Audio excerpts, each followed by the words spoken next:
All right, it's time for App Stories, and today's show is sponsored by Revenue Cat, Instabug, and Wix. Federico Viticci, how are you doing today? I am doing fantastic today. Thank you, John, for asking. How are you? I'm very good. I'm glad that Apple let you out of the App Store to record this episode. Oh, I thought well, you were trapped inside the metaverse or something I there don't know. for a It's kind bit. of weird. All the walls are white, and they told me you make shortcuts and you cannot leave. Oh, that's kind of weird. But no, John is referring to something that we talked about more at length in the pre-show for App Stories Plus members. But this is also going to be linked on Mac Stories and in the show notes. Apple interviewed me on the App Store about shortcuts for Mac and shortcuts in general. And you can find that interview along with some shortcuts that I prepared for the occasion on the App Store. And that still feels unreal and weird to say, but yeah. Yeah, it is. I'm very happy for you. It's a very nice article, and people should go check it out, especially if they're interested in shortcuts. Federico, we're going to take a break from the Obsidian talk. We've done now 4 installments of our Obsidian In-Depth series, and we do have at least one more episode we want to do about some of the more advanced plugins that are available in Obsidian. But we want to take a little break and do something different today. But first, before we get to that, I think we should talk a little bit about the starter pack, because that launched today. We talked about it. We announced it last Friday, but today's Monday, and the starter pack has begun with some articles. And I don't know what. I guess I'll let you explain the starter pack, Federico, because this was one of your ideas that we talked about last fall when I visited you. Yes. So I had this idea. I knew that I wanted to do something. So my pitch to you was I want to do something special on Mac Stories toward the beginning of the year. I didn't know what. And so we started brainstorming and thinking about it. I know that I wanted to do something special to help people with their computers at the beginning of the new year. That was a very simple idea that I had, because I realized it's very common in our small niche of the internet to spend the holiday break fiddling with your setup, tweaking your workflows, cleaning up the apps that you have installed on your iPhone and iPad, reorganizing your documents, reorganizing your shortcuts. With downtime, especially after the busy season of new operating system launches between September and October, new phone in October, new Macs, you accumulate crap on your devices, right? Like Yes. Yep. lots of apps, lots of shortcuts, lots of different wallpapers you're trying. And so I figured, I wanna try and do something useful that helps people at the beginning of the year with their devices. And so I had this idea for something that also needed to be a format that could be repeated annually, right? So I thought, wouldn't it be cool to do each January, toward the beginning of the new year, to have like a starter pack of useful things that we can publish on Mac Stories, on Mac Stories Weekly, as well as for Club Mac Stories Plus and Premier members, that somehow helps them in different areas of their life, whether it's productivity, whether it's entertainment or listening to podcasts, reading articles. And so I thought we should do this and do it in a way that brings variety to Mac Stories. So the starter pack really is best described as a collection of useful things to get you started with your computers at the beginning of the year. And from me personally, you will find a long list of shortcuts that I've been building for the past several months and that I'm now sharing all at once throughout the course of a week for the Mac Stories Starter Pack. Because that's what I've been doing. I've been building shortcuts for myself, and I realized this can actually be useful to other people as well. And so we're opening them up to everybody, including something very special that we've built for Obsidian users. And I'll leave it at that for now. Yeah. John as well has been busy changing a lot of things, right, on your end, and you're writing about all these things. Yeah, I have. And I've torn down an awful lot of systems because I realized that 2021 was a very big year of change for us at Mac Stories in terms of what we do and how we operate, especially behind the scenes. And so I really had to rethink some of the very basic things that I was doing and how I was doing them to just make those workflows fit better with my current setup. And along the way, I've learned a lot of lessons about things like email and linking and organizing and managing information in general. And so what I did is, instead of just talking abstractly about how I get my work done, which I do along the way, but the thing is that, these are what I tried to pull out of these or lessons that are lessons that could be used by anyone, not just people who write for a living about technology, because there's not that many of us. And these are the kinds of things that anybody can apply to their own work situation. And it's not just about work too, because as Federico said, it's about entertainment. I mean, we like to unwind and have a good time too. I mean, we have a whole show called Mac Stories Unwind where you can get all sorts of great recommendations for stuff to watch, listen to, and whatnot. So yeah, it's about sifting through all that information too, and how to manage that and make sure you're watching and enjoying what you want to enjoy in a kind of an efficient way and leveraging the power of your devices to do that. So it's a wide range of things. And as Federico said, the common theme is useful tips, reviews, roundups, shortcuts, other things to help you get more out of those devices. So that's what you're going to see all week long from Mac Stories. Yeah, and there's maybe an even easier way to frame it, which is we like to build things, and it's the beginning of the year, and we want to share what we've built because it's at the beginning of the year. We all feel like we could use some help in changing a few things over the next few months. And so it's an opportunity for us to share what we've built as and it's nice to frame it as a special event. It brings some context to all these things that we've built. So we hope that you will enjoy them. Like I said, I got some surprises up my sleeve, including something that people are definitely not expecting, I think. And more will be revealed soon. And it's fun. I've had fun putting all of this together. I've been sitting on some of these shortcuts for months. So I'm glad that I have now a way to share them with the rest of with everybody else.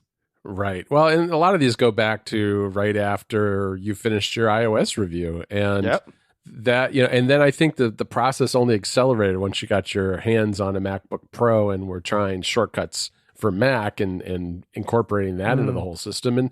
And I think it's good to kind of share shortcuts this way, because the thing about shortcuts is when you come up with something you think is really clever, you really never know whether it's actually going to stick or whether it needs to be refined further down the road. And I think what you've done, you've had enough time to really figure out what these shortcuts are and how they're best used by people. And so these are kind of the end result of a long process of refinement over many weeks from Federico. So those are going to be a lot of fun. Yeah. This episode of App Stories is brought to you by RevenueCat. If you're a developer, your time is valuable and it should be spent focused on what makes your app special, differentiating yourself from the rest of the pack, not hassling with StoreKit. In-app subscriptions are critical to a lot of app success, but getting the infrastructure right is tough. That's unless, of course, you're using RevenueCat. RevenueCat is payments infrastructure simplified. You don't have to worry about managing servers or writing complex back-end code. They take care of all of that for you. What's more, RevenueCat is cross-platform, so when you decide to expand beyond iOS to Android or the web, you can still use RevenueCat. RevenueCat lets you sync status across all of your customers' devices, and it has terrific out-of-the-box analytics to track your revenue, customer retention, and churn, so you always stay on top of your business and know how it's performing.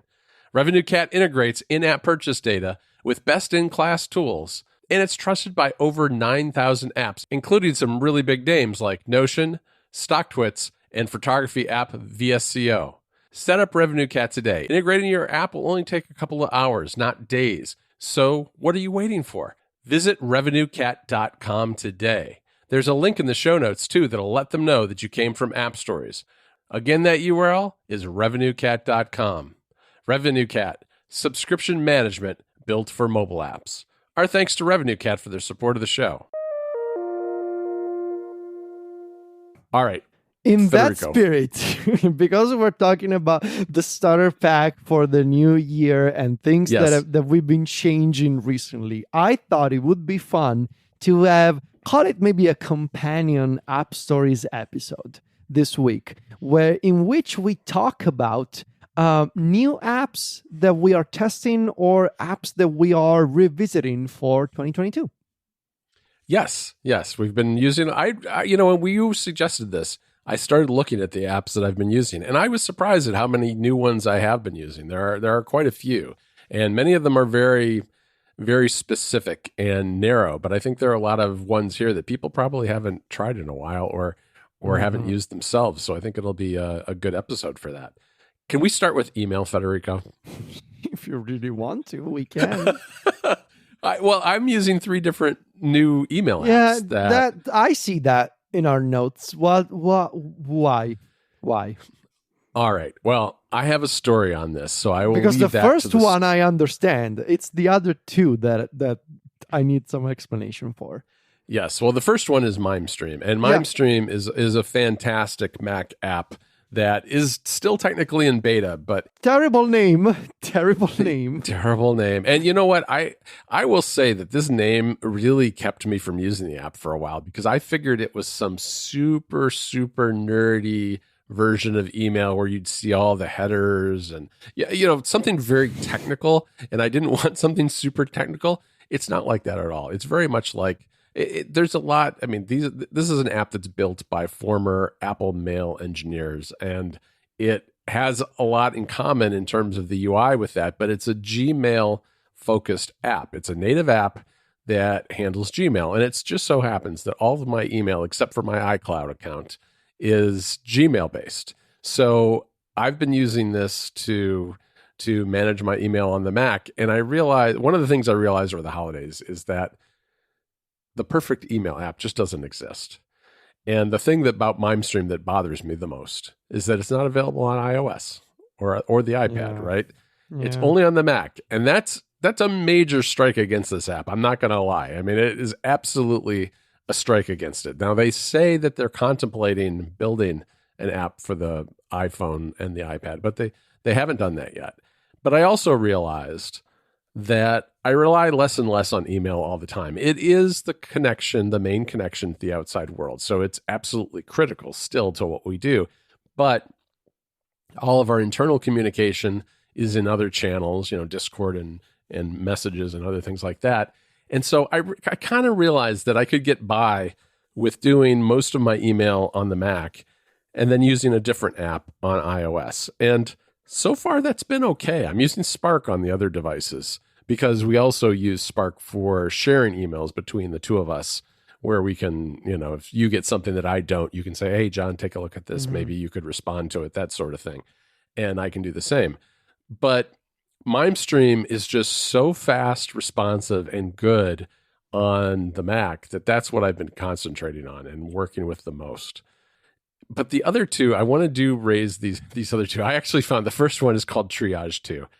And I actually ran into a review you did of this in, I think, 2013 of the original version of this.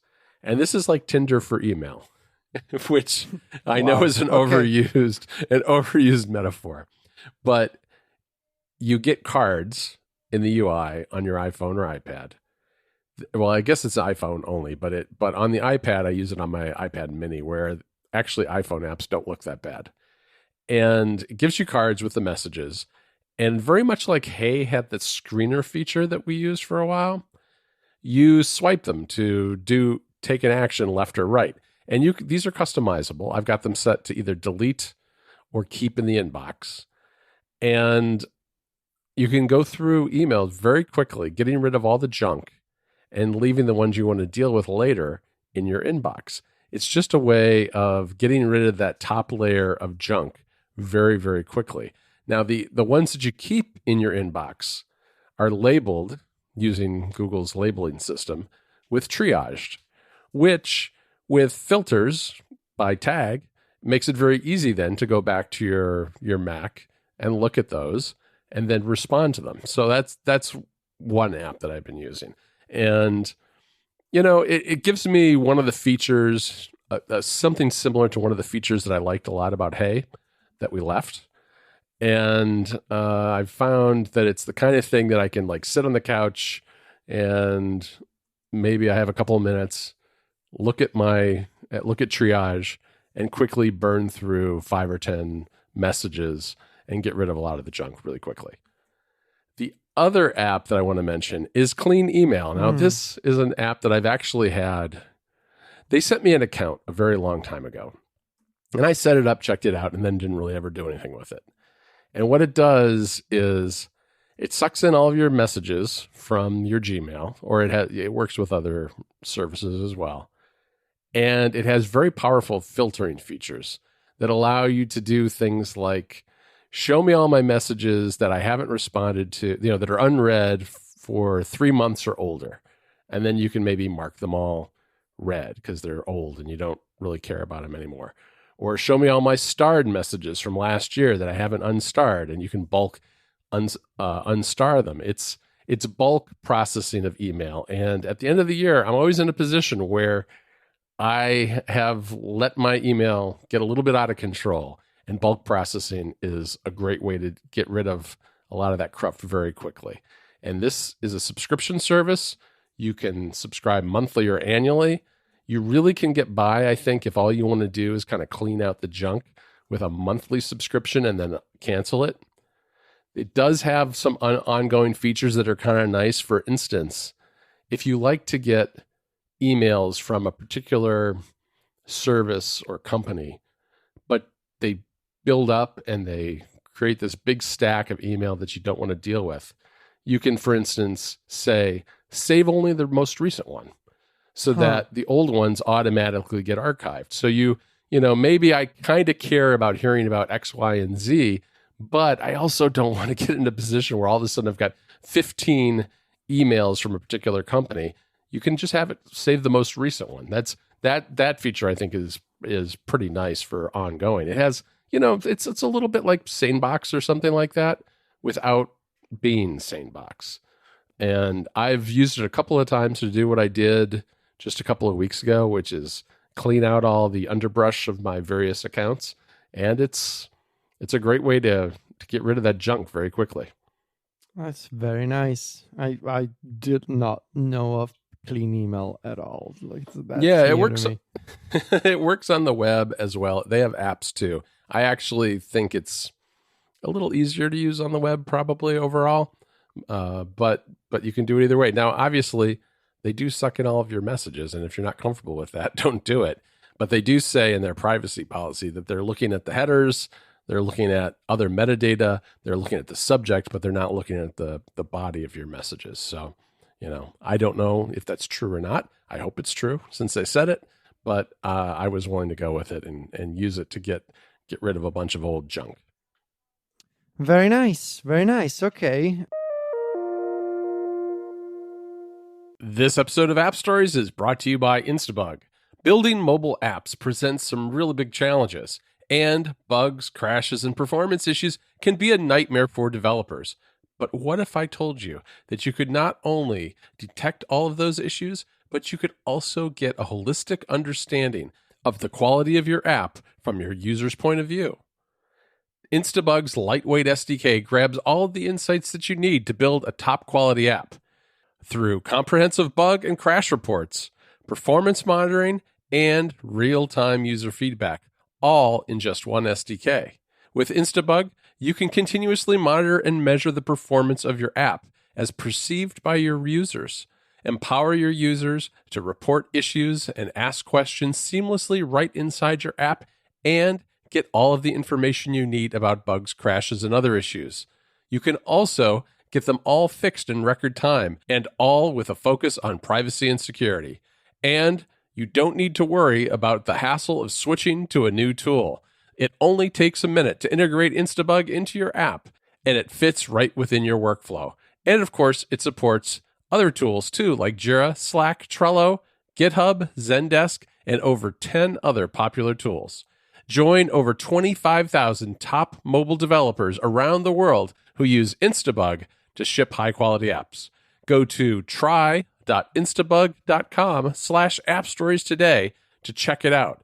Once again, that's try.instabug.com/appstories to join leading mobile developers around the world who are using Instabug to make their apps even better. Our thanks to Instabug for their support of the show.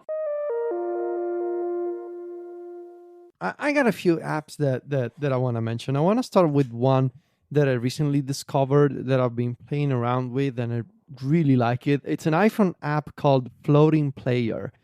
This is a very simple iPhone utility that, however, I'm also using in compatibility mode on iPad because it works well enough there as well. So Floating Player is a simple utility that takes advantage of a new iOS 15 API for developers. Specifically, developers in 15 can now load arbitrary content in picture-in-picture. We've seen this, for example, implemented in Yoink, which now lets you monitor the clipboard in the background by way of displaying custom graphics in a picture-in-picture panel. The picture-in-picture window keeps Yoink active in the background, and so you can go on and copy multiple things in a row on your iPhone and iPad, and it's like having a background sort of persistent clipboard manager. Floating Player is based on the same sort of custom picture-in-picture API idea, but here's what it does. It shows you details for the song that is currently playing in the music app in a square-sized floating player, in a square-sized floating picture-in-picture window. It shows you the song title, the artist name, and the album artwork. And of course, it's got buttons to play and pause playback, as well as skip forward and backward. Now, why is this useful? Because you don't have to reach out to Control Center anymore, which is especially awkward on iPad if you want to see details for the song that's playing at the moment. Instead, you get a little floating preview on your home screen or anywhere you are, and because it's picture-in-picture, you can tuck it away in a corner of the display so that you don't have to see it all the time. And it also works on iPhone because you can do picture-in-picture on iPhone. It's like having one of those classic desktop widgets that are so popular on macOS. I remember back in the day, the one that everybody knew and loved was called Bowtie. Do you remember Bowtie for macOS 10? I don't actually. No. Oh, such a great app designed by, I want to say, Laurent Bowman, who also drew the icon for FontCase. Back when FontCase was a dedicated Mac app. It's a long time ago, but yeah, Bowtie, and you could install like custom themes for Bowtie. So it kind of reminds me of that, but this is a modern spin on it based on picture-in-picture. I especially like it on iPad because I find opening Control Center very awkward on iPad. There's no menu bar on iPadOS. So for example, on the Mac, I can see the name, the title of the track that is playing at the moment in the menu bar. There's plenty of utilities that do that. That's not possible on iPadOS. And opening Control Center on iPadOS is also kind of weird. Instead, with this floating player thing, I can just have a little square that I can show on screen, or I can hide it, and it shows me the song that's playing, and there's buttons to play and pause. Very convenient. I like that a lot. I mean, Neptunes is the one that I'm using on the Mac that does something similar. Yes. Yeah, and Neptune, I love having the information about a song up there in the menu bar. It's the one menu bar app that I'm okay with taking up a lot of space because it means I don't have to flip over to music to see what's playing if I'm in the middle of writing something. So yeah, it's a great idea to have that available on the iPhone and iPad as well. I think maybe, Federico, we should talk about one that is on both of our lists, which is Raycast.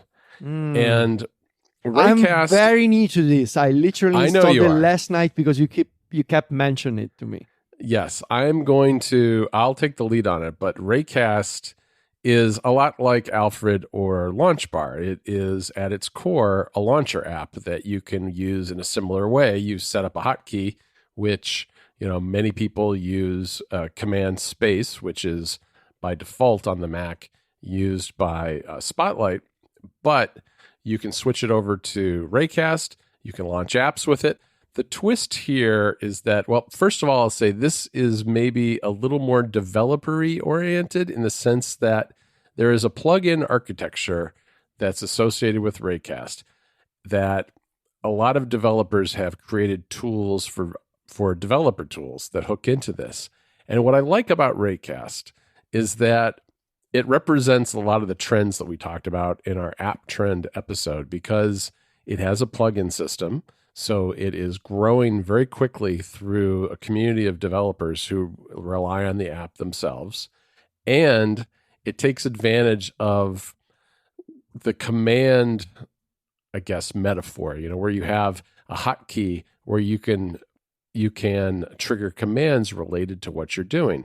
And so in Raycast, you can find apps and launch them very quickly. But there are a set of built-in tools related to reminders and calendar, and then there are third-party plugins where you invoke the app, but then you can also invoke commands related to it and do things related to that app. So one of the ones that I've been playing around with is a third-party plugin for Obsidian, where I can very quickly find a note and see a preview of it before opening it, or create a brand new note right there in its UI, complete with things like tags if I want to use tags with it and that sort of thing. But there's also ones that are built in for things like reminders, where it'll show you your reminders lists and allow you to create new ones, and the calendar where you can see your upcoming schedule. It's a really neat way of doing it and a twist on what's possible in Alfred and LaunchBar. Now, I know those apps too allow you to use things like Alfred's workflows, where you can pass inputs into the commands that you've got in those apps as well. This is just a little bit different way of handling it, and it has the bonus of what is a very active plugin community. Now, I know too, also, things like Alfred, there is a plugin community there too, making these workflows. But Raycast is based on web technologies, which I think gives it a little bit of an edge in the sense that these are, I believe, based on JavaScript.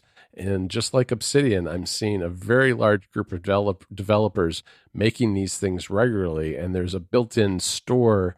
They're free, but there's a store baked into Raycast that allows you to download these directly and start using them. So I've been exploring that and using this app more and more.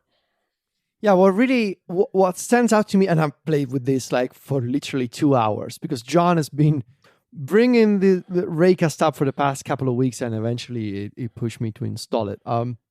What stands out to me though is what you mentioned about like the command-based approach, and Right. how you can associate hotkeys to specific commands, which is not something totally unusual because LaunchBar lets you do that, Alfred lets you do that. But the thing that stands out to me in Raycast is the custom UI optimized for different commands. Like, for example, that's a good point. when you invoke the reminders command, like for example, I assigned it to Option R. It brings up this list of my upcoming reminders, and it's like a schedule, and it's displayed like a schedule. There's a header on the left side that says today, and then there's the reminders on, as a list with the colored indicators.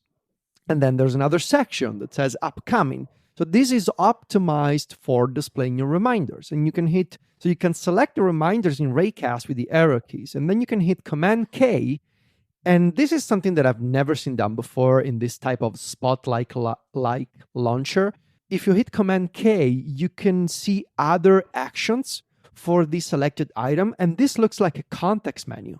And this context menu is specific to the item that you highlight. So if I highlight a reminder in Raycast knows that it's a reminder. And so the context menu has actions like set priority, or set due date, or mark as completed. Like, these are contextual to the item being a reminder. Case in point, if I open Raycast and I search for my schedule, for example, right? So this is a different command, different display. This shows me my calendar, right? And it's got a custom UI. At the top, it says good evening. Like it's very custom to the fact that it's a schedule and it shows me my events. But if I select an event and I hit Command K, now it shows me different actions like copy event details or opening calendar. So it's this sort of type specific optimization. It kind of reminds me of shortcuts in a way, like how items of different types produce different actions and different options. I think it's very unique, and the UI is very polished and clean, and I like the keyboard-driven navigation. You can literally do everything with the keyboard, including these multiple levels of nested menus. It's really well done.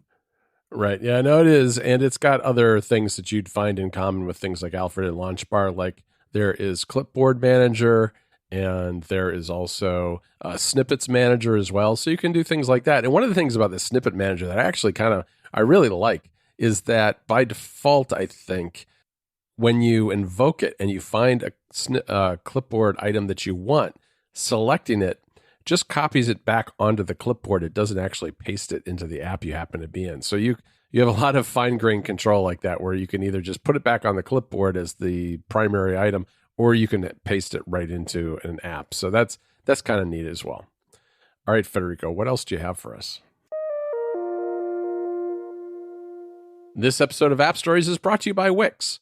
Building a successful business online can be challenging. From creating a standout online presence and building a marketing strategy to the technical side of running a website, it's a lot to manage. That is, of course, unless you use Wix. Wix offers a complete business solution with all the features you need to create, manage, and grow online. You can build your website exactly the way you want with thousands of design features that have been created with your needs in mind. Wix has strong infrastructure in place, providing you with reliable hosting and fast loading times. So as a user, you'll have faster performing websites for your customers anywhere in the world. And to top it off, you get marketing and business tools built into the app's dashboard, making it even easier for you to reach the right audience. So head on over to Wix.com today and join the millions of people growing their businesses online today. Again, that URL is Wix.com. Our thanks to Wix for their support of the show. Let's see what this is gonna be boring. I am trying once again Overcast. To see, yeah. So I've been using Castro for the better part of a year at this point. But in putting together a shortcut that involves making a podcast feed yes. out of your queue of articles in Matter, the Read Later app. We're going to talk more about this over the next few days on Mac Stories on the Club. I noticed just how much faster Overcast was at fetching new episodes, which made me wonder, is Overcast also faster for other podcasts at fetching new episodes? And turns out, yes, it is. The Overcast engine for, notifying you of new episodes for shows that you're subscribed to, much faster than anything else I've tried. And so I figured, you know what? I've always known that the original audio effects in Overcast, Smart Speed and Voice Boost, are always going to be superior to the imitations that we've seen. And they are imitations, and it's fine. Pocket Casts as them, Castro as them, but the original effects are always, slightly superior to the apps that have followed. And I do think that Castro has done the best job of all the competing apps at matching the Overcast audio effects. I still think the Overcast original ones are far better than anything else on the market. And I know that developer Mark Warment has been working on a new design, been cleaning up the application a lot. And so I've been testing it again. And once again, I confirmed that the audio effects are still the best ones that you can try when it comes to trimming silence and boosting voices. I confirmed that the notifications are incredibly fast, and Overcast is the fastest of all the podcast clients I've tried at fetching new episodes. and also that it's got excellent shortcuts actions. I really like the actions that Overcast provides in the shortcuts app, and search is awesome. So being able to search for show descriptions all across the Overcast catalog of indexed shows as well as your library, really nice. So it's I'm trying it again, and I guess I'm maybe doing this because I'm preparing myself for the big redesign that Marco has been teasing. So I guess I'm trying to be familiar with Overcast again before the new design comes out. Yeah, that's always a good thing to do. And yeah, I it is faster. I mean, one of the things, I mean, I publish our episodes all the time on Mondays, and this show shows up in Overcast first all the time. I mean, that's the one that I check first because it's always there first. So that's really great. All right. What else should I talk about, Federico? I don't know. You know, maybe I should talk about Matter, since you just mentioned Matter, which is a read later app. And I think this app is really intriguing and has a ton of potential. I was really turned off by it when I first saw it because it has this default tab where you go and it's called Discover, and it's got a bunch of very Silicon Valley type articles that it tends to suggest. It's a curated collection of articles, and I've almost never found anything in there that I find interesting. However, you know, it's still there, but you can actually make the default your own collection, the things that you save using its ShareSheet extension.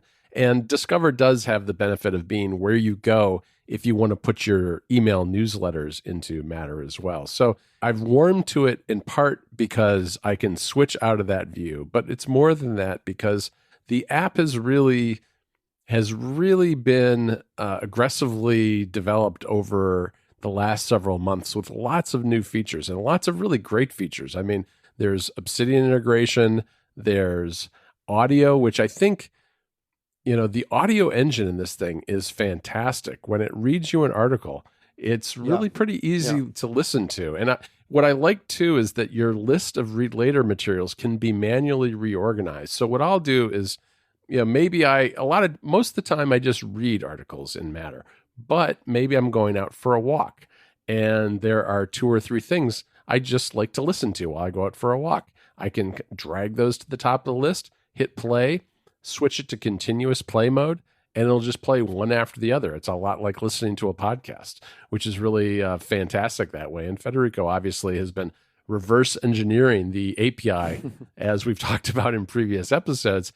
And it's got a very, I guess it's not still officially public, but there is a web app that's available, which is one of the better web apps I've seen for read it later services. You go to the URL and use the app's go to the app settings, and there's a QR code that you scan, and it lets you in, and you can look at everything on the web and save on the web. There's also a Safari extension that's available on the Mac, so it's very easy to save new things that way too. I mean, in many respects, it's just a modern version of Instapaper or Pocket, but I think their text parser is excellent. I really like the addition of audio and the connection to things like Readwise and Obsidian and now Kindle versions that can be sent to a Kindle. All very good, and I think it's going in the right direction, and it's really improving quickly. So it's really become my default for read it later at this point. Very nice, very nice. All right, Federico, we have a long list here, and it's we've got more to talk about. So I think what we're going to do is we're going to split this one up into multiple episodes, very much like we did with the Obsidian plugins, and we'll come back and talk about some more apps soon, perhaps next week, and leave it at that. But Federico, John, where can people find you on the internet? I'm going to change the end of the show. Oh, wow. They can find me on Twitter and Instagram as Viticci. That's VITICCI. And otherwise, always writing at macstories.net and Club Mac Stories. Well, I want to thank you for being my guest today on the show, Federico. I've taken over the show here. Okay. Sure. You're welcome.